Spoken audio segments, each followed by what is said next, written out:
যারা ক্ষমা করে এরা অনেক ভালো থাকে ভাই, জানেন? আপনি ক্ষমা করে দিলে আপনি শান্তিতে থাকবেন। আপনি যদি আপনার ব্যাড এক্সপিরিয়েন্স, তিক্ত অভিজ্ঞতা, কে আপনারে গালি দিছিল, কষ্ট দিছিল, সবসময় এগুলো বয়ে বেড়ান, it will burn yourself inside. এগুলো আপনার ভিতরে জ্বালায় পোড়ায় ছারখার করে দিবে। আর যদি ভুলে যান, জায়গায় মাফ করে দেন, তাহলে শোধবোধ সব শেষ। আমি আছি শান্তিতে, ঠিক কিনা? আমরা শান্তি চাই কি চাই না? আমরা অতীতের এই কষ্ট বুকে নিয়ে আর চলতে চাই? সমাধান একটাই, ক্ষমা করে দেন।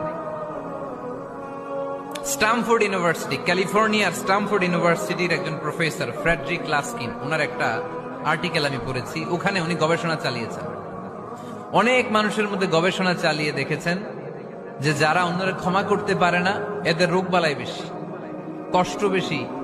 আর যারা সহজে ক্ষমা করে দেয়, এরা সবসময় শান্তিতে থাকে। এটা পরীক্ষিত।